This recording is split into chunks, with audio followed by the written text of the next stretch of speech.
বিশেষ করে এই রাউন্ড সিঁড়িতে যে সমস্যাগুলো এখন প্রায়ই দেখা যাচ্ছে, আর সেই সমস্যাগুলো আপনারা ঢালাইয়ের আগে বুঝতে পারেন না, শাটারিং খোলার পরে বুঝতে পারেন। তো অনেকেরই সিঁড়িতে প্রথম যে সমস্যাগুলো হচ্ছে সেটা হচ্ছে এই রাউন্ড সিঁড়ির ধাপের নিচের যে অংশটা লোডিং থ্রেড, যেটা অতএব লোডিং কাস্টিং, যেটাকে অনেকেই রুক বলি।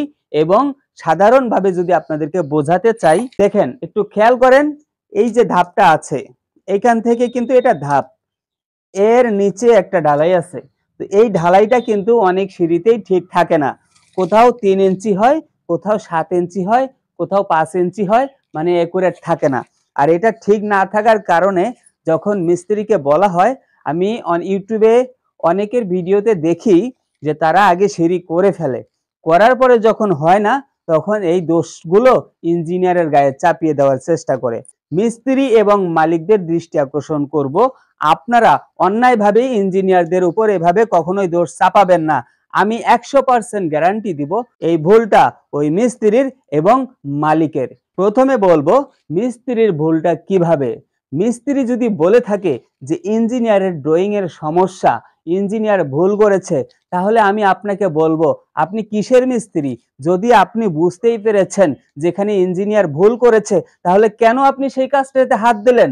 আপনি আগে ইঞ্জিনিয়ারের সাথে কথা শেয়ার করুন, আপনি তাকে সমস্যাটা ধরিয়ে দিন যে ভাই আমি তো এখানে এই কাজটা করব, আপনি যে ড্রয়িং করেছেন এই ড্রয়িং এ তো ভুল আছে, আপনি ড্রয়িং এর মাপ ঠিক মতো বুঝতে পারেন নাই। যদি বুঝতেন তাহলে সেখানে যদি ইঞ্জিনিয়ারের ভুল থাকে আপনি ওই কাজটাতে কখনোই হাত দিতেন না, কাজ করার আগে আপনি ভুলের সংশোধন করতেন। এখন আপনি না বুঝে কাজ করার কারণে যখন শাটারিং খোলার পর সমস্যা দেখা দিল, তখন আপনি নিজে বাঁচার জন্য এই দোষটা ইঞ্জিনিয়ারের উপরে চাপিয়ে দিলেন।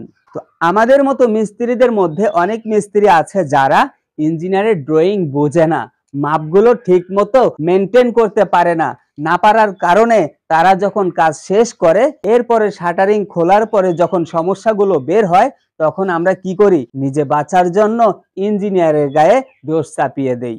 এই হচ্ছে আমাদের স্বভাব। আমি বলবো আপনি যদি পাকাপোক্ত মিস্ত্রি হয়ে থাকেন, তাহলে আমি যখন দেখব যে এখানে ড্রয়িং এর সমস্যা আছে, আমি ওখানে কখনোই আগে কাজে হাত দিব না, আগে সমস্যা তুলে ধরবো, ইঞ্জিনিয়ার মালিকদের সঙ্গে কথা বলবো, এরপরে আমি সেখানে নিজের মতো করে কাজ করব। হয়তো আপনি বলতে পারেন যে ইঞ্জিনিয়ার তার ভুল তো মেনে নিয়েছে। ইঞ্জিনিয়াররা একটু ভদ্র টাইপের হয়, তারা মান সম্মানের কথা চিন্তা করে, তারা মান সম্মানের কথা চিন্তা করে বলেই তাদের এই দুর্বলতার সুযোগ নিয়ে আমাদের মতো মিস্ত্রিরা কি করি?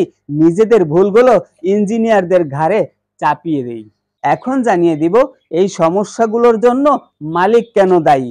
মালিকেরা এই জন্য দায়ী, অনেক মালিক আছে যারা কি করে 30-40 লক্ষ টাকা দিয়ে বাড়ি করতে পারে, অথচ 5-7 হাজার টাকা বেশি দিয়ে একটা ভালো মিস্ত্রি আনতে পারে না। হয়তো একটা টোটাল রাউন্ড সিঁড়ির মধ্যে একজন অদক্ষ মিস্ত্রি আর একজন দক্ষ মিস্ত্রির মধ্যে খরচ ডিফারেন্স থাকে 5,000-এর মতো।